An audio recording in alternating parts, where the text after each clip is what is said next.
Monsieur Asselineau. Monsieur le candidat, bonjour. Je rappelle que vous êtes haut fonctionnaire, inspecteur général des finances. Monsieur Asselineau, je vous en prie. Vous avez le pupitre à votre disposition. Le compteur va s'afficher. Vous avez, monsieur Asselineau, 10 minutes. Puis question avec la salle. Je vous en prie, vous avez la parole.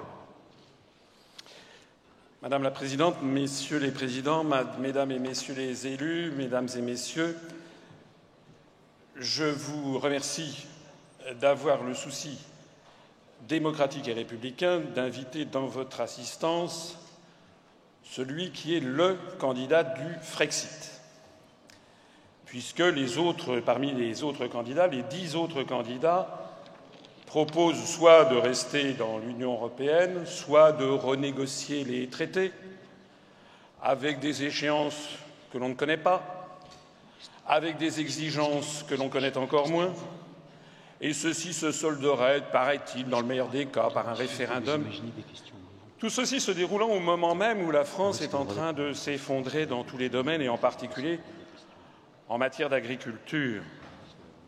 Il y avait 4 millions à peu près d'agriculteurs en France en 1960. On est tombé à 400 000. En gros, 90% des agriculteurs ont disparu. Si nous continuons sur ce chemin, à horizon d'une quinzaine d'années, on n'aura peut-être plus que 40 000 agriculteurs. Le débat donc de la sortie de l'Union européenne, même si effectivement il heurte de front les convictions de certains d'entre vous, me paraît devoir être posé. Et de toute façon, nous n'y échapperons pas.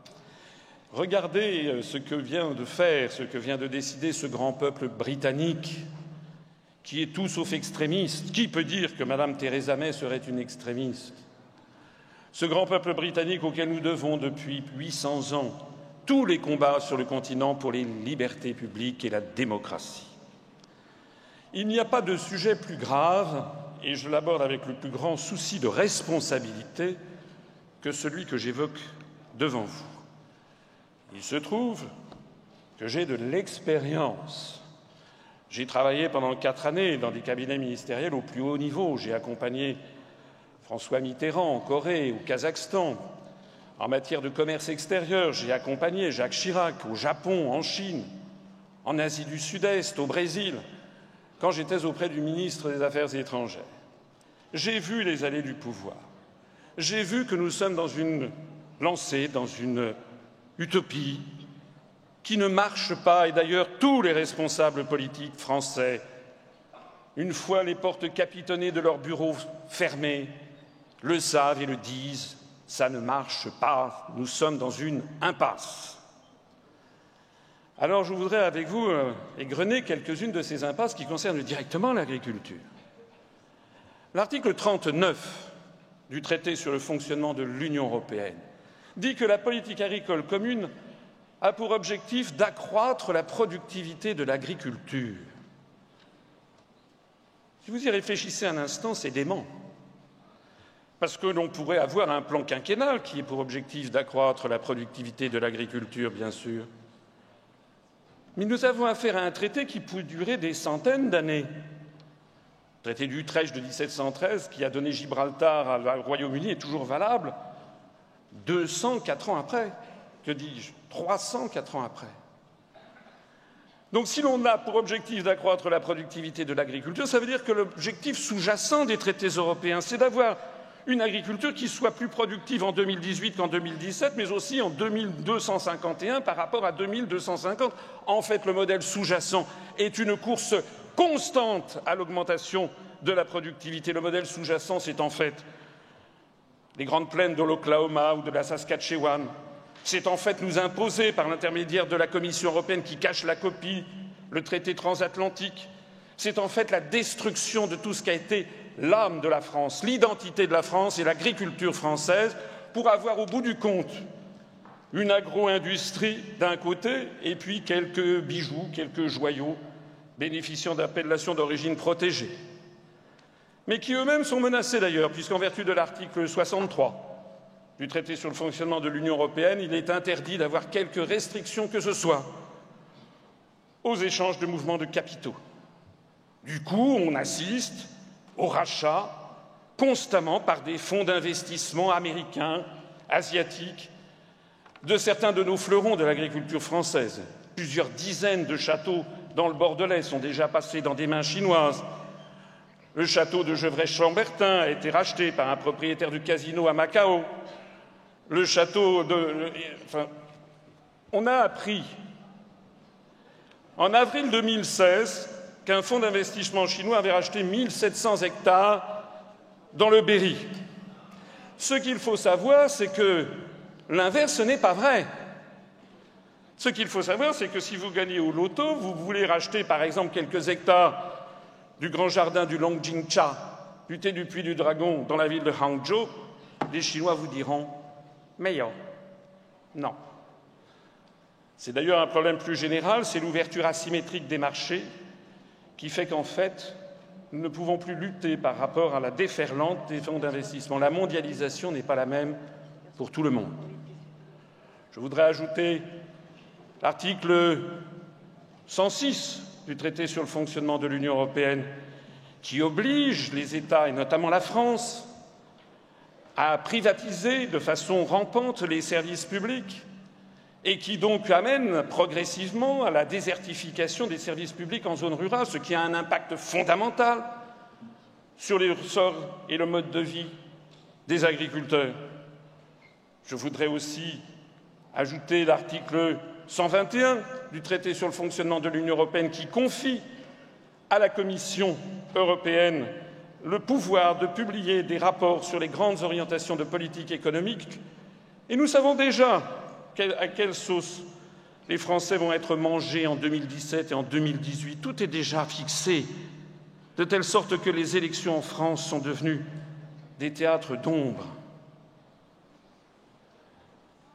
Face à ça, je vous propose, moi, en adulte et en responsable, de mettre tout sur la table et de sortir de l'Union européenne de façon sereine et juridique par l'article 50 du traité de l'Union européenne, ce que les Britanniques font justement en ce moment.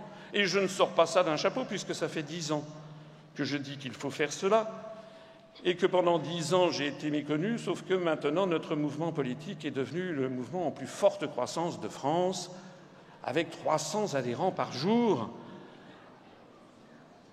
Nous avons actuellement un mouvement politique qui vous propose de sortir de l'Union européenne de façon sereine et juridique. Je voudrais à ce propos tout de suite répondre à une objection que vous avez sans doute à l'esprit. Quid de la politique agricole commune, puisque la France reçoit à peu près 9,1 milliards d'euros par an, ce qui est une somme tout à fait considérable, au bénéfice des agriculteurs. Et d'où vient cet argent? La Commission européenne ne crée pas d'argent. L'Union européenne est une pompe aspirante et refoulante d'argent. En fait, cet argent provient des Français.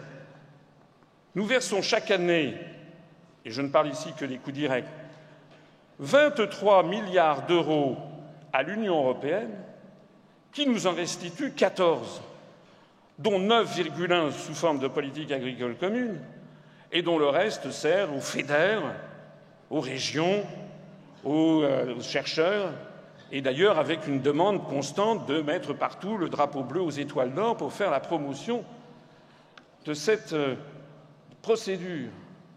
Chaque année, ainsi, les Français versent 9 milliards d'euros au reste des pays de l'Union européenne, notamment les pays de l'Est. Nous versons chaque année, par exemple, sans que les Français s'en rendent compte, 250 millions d'euros à la Bulgarie, 250 millions d'euros à la Turquie dans le cadre des procédures d'accession. C'est dire que, sortant de l'Union européenne, je prends l'engagement solennel non seulement de maintenir les aides à nos agriculteurs, sauf que cette fois-ci, au lieu que ça sera frappé du drapeau bleu aux étoiles d'or, ça sera frappé du drapeau de la République française, mais je prends même un engagement supplémentaire, c'est de pouvoir rétablir la viabilité de l'agriculture familiale, par exemple en tant que de besoin, en rétablissant certaines protections, puisque, comme vous le savez, les agriculteurs familiaux sont mis en choc frontal avec des productions de pays de l'Union européenne où il n'y a pas de SMIC horaire dans l'agriculture, et que si nous continuons comme ça, nous allons avoir la destruction finale de l'agriculture familiale française, comme je le disais. Alors bien sûr, je pourrais, comme vont le faire toutes les personnes qui vont se succéder à cette tribune et qui sont candidats, vous dire « il faut une autre Europe, je suis pour une Europe plus démocratique, je veux me battre pour l'agriculture dans un cadre européen ». Mais tout ceci ne sert à rien parce que je vous dis, moi, la réalité de la situation telle qu'elle est et telle que nous devons la regarder. Je rappellerai en conclusion que l'article 5 de la Constitution... Monsieur Asselineau, si vous voulez bien, vous avez... Je termine en conclusion. Je vous en prie. L'article 5 de notre Constitution fixe au président de la République un devoir. Il est le garant de l'indépendance nationale. Je vous remercie de votre attention. Alors, vous restez avec nous, évidemment. Alors, les questions qui m'arrivent et le lien, évidemment, direct avec le cœur de votre intervention, c'est le Frexit. C'est cette sortie, en effet, de l'Union européenne du côté du Conseil de l'agriculture française. Christiane Lambert. Une question. Alors peut-être, vous avez beaucoup parlé d'articles. L'article 2, chacun se débrouille comme il peut. Mais nous nous débrouillons quand même pas mal avec l'Europe aujourd'hui. 500 millions de consommateurs, notre principale destination d'exportation sans droit de douane. Vous n'avez pas cité un chiffre, l'agriculture rapporte 10 milliards d'euros dans la balance commerciale.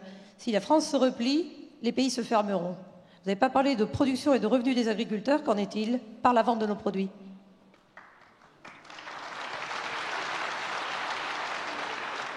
François Asselineau. Alors, Madame la Présidente, sauf erreur, sortir de l'Union européenne ne veut pas dire devenir la Corée du Nord. Lorsque je m'exprime devant des assistances à Annemasse ou à Besançon, où l'on est à quelques kilomètres de la Suisse, pays qui n'est ni dans l'Union européenne ni dans l'euro, personne ne peut imaginer un instant que sortir de l'Union européenne signifie se refermer, se couper du reste du monde. Qui peut croire d'ailleurs que le Royaume-Uni, qui est une très grande puissance commerciale, ait décidé de se refermer sur le monde depuis d'ailleurs que les Britanniques ont voté en faveur du Brexit le 23 juin de l'année dernière? Toutes les prophéties apocalyptiques avaient été faites auparavant sur ce qui allait leur arriver.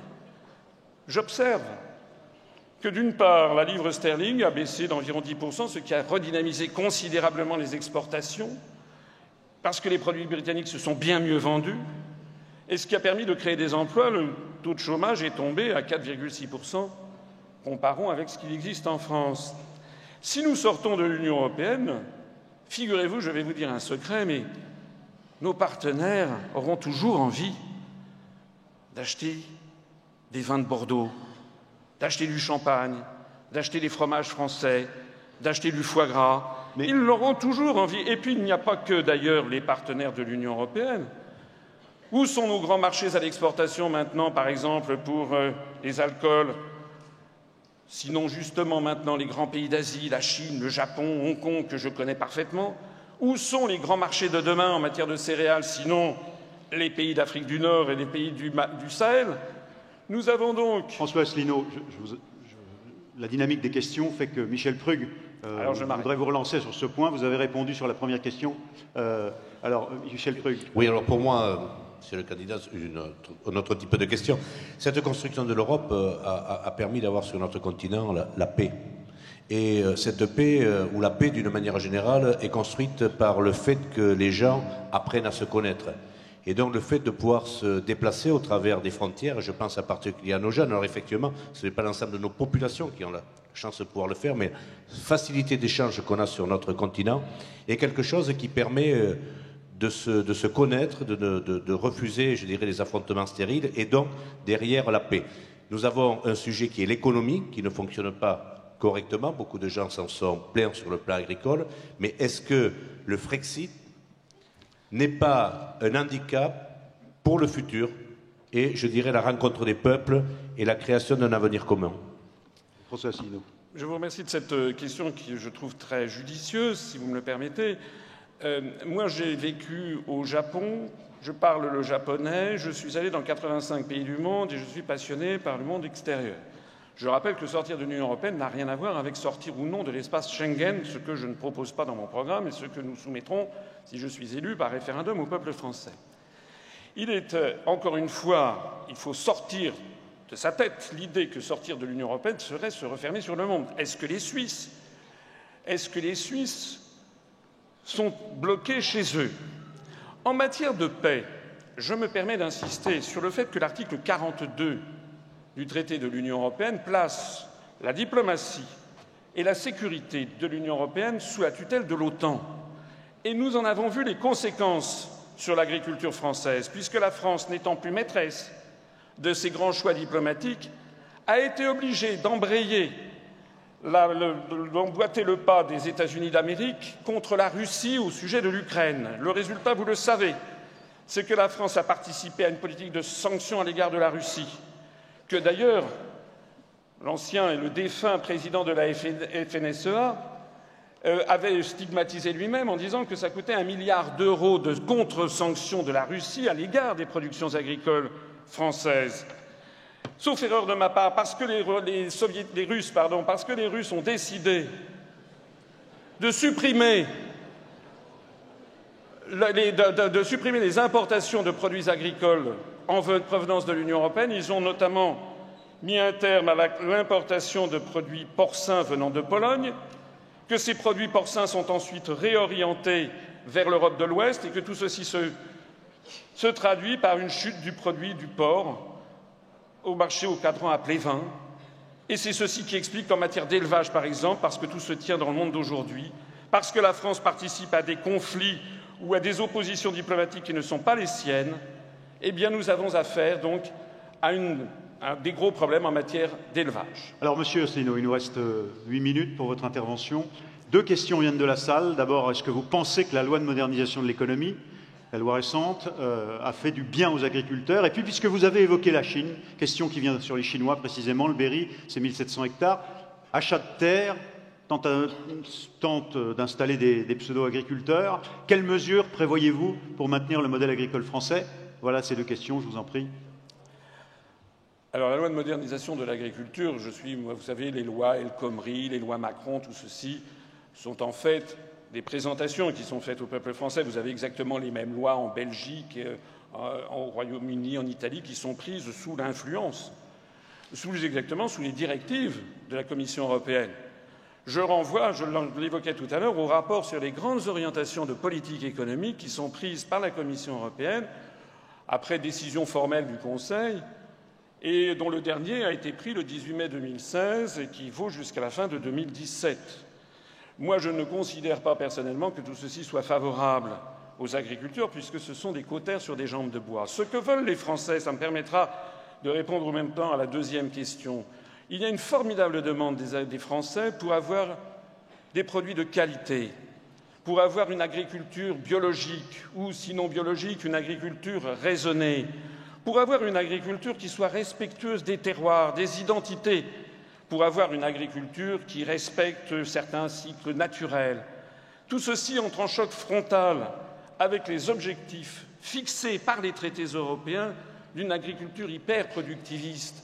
Et je voudrais ici rappeler qu'il est impossible de renégocier les traités, puisque les traités sont une sédimentation depuis 60 ans de compromis entre des intérêts nationaux de plus en plus nombreux, 6, puis 9, puis 10, puis 12, puis 15, puis 25, puis 27, puis 28, et que désormais, changer une virgule est un tour de force. Il faudrait, pour changer les traités, obtenir l'accord unanime de 28 États, bientôt 27 lorsque le Royaume-Uni ne sera plus là, et ensuite de 27 peuples sous forme de vote au Parlement ou de référendum, c'est le cas en Irlande, ça voudrait dire 56 accords unanimes. Donc nous ne pouvons pas changer les traités européens. Il faut bien se mettre ça dans la tête. La seule possibilité d'avoir une politique nationale agricole, comme je le propose dans mon programme, qui permet de casser la baisse du nombre d'agriculteurs, même de favoriser le retour à la terre d'un certain nombre de jeunes agriculteurs, de favoriser une agriculture raisonnée, raisonnable, de favoriser aussi des productions locales, de n'autoriser en définitive les importations pour des produits que lorsqu'on ne peut pas les produire sur le sol national, d'avoir pour objectif aussi l'autosuffisance alimentaire, parce que c'est un sujet fondamental pour assurer l'indépendance nationale. Eh bien, tout ceci nécessite en effet que la France, sereinement, juridiquement, en parfaite harmonie avec ses voisins, reprenne les manettes et reprennent le pouvoir. En fait, il faut tout simplement que la France soit la France, c'est-à-dire étymologiquement le pays des hommes libres. Alors, question, vous avez en partie répondu à ces deux questions. Vous voyez, une question qui revient sur votre proposition initiale. Doit-on vivre en autarcie s'il n'y a plus de marché commun? Mais encore une fois, je comprends bien que cette question se pose, puisque malheureusement, les idées que je développe ont très peu accès, c'est le moins que l'on puisse dire, aux grands médias, et qu'il n'y a pas de débat. Au passage, d'ailleurs, je remarque que lorsque TF1 a organisé un débat, j'en étais écarté, et TF1 a excipé du fait que c'était trop difficile de faire débattre 11 personnes. Mais non d'une pipe, s'il est trop difficile de faire débattre 11 personnes, comment peut-on faire débattre 28 États dans une Commission européenne?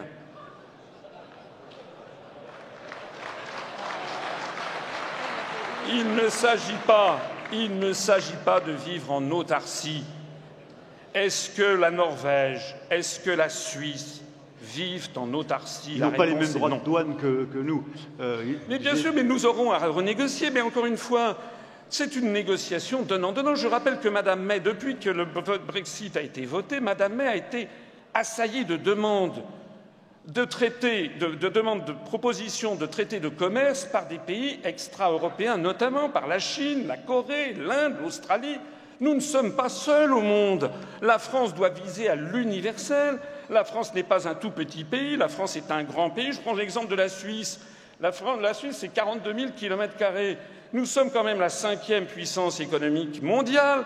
Nous avons un poids spécifique. Qui peut croire un instant que nos voisins prendraient des mesures de rétorsion et augmenteraient de façon considérable les droits de douane sur nos produits agricoles, par exemple? La réponse est non. Ce que je vois en revanche, moi, arriver, si nous restons dans l'Union européenne, c'est le TAFTA, avec un abaissement des droits de douane de part et d'autre de l'Atlantique.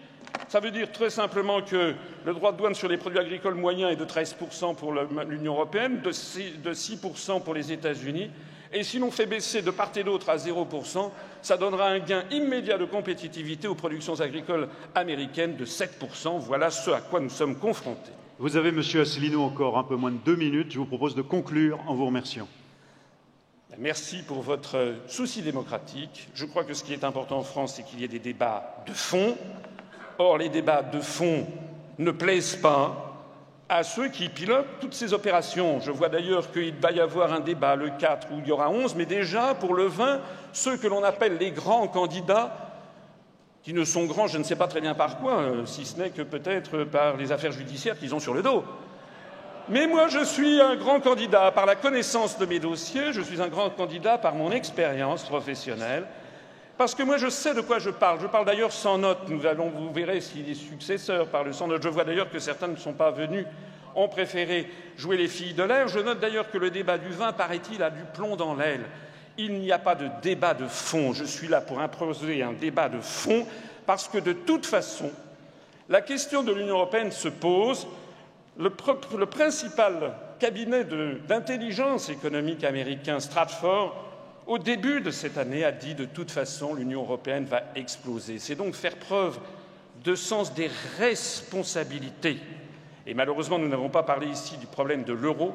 C'est faire preuve de sens des responsabilités que de dire ce que je dis, parce que je voudrais citer peut-être en conclusion Jean-Jacques Rousseau qui disait « Les idées générales sont les sources des plus grandes erreurs des hommes. » Vive la République et vive la France.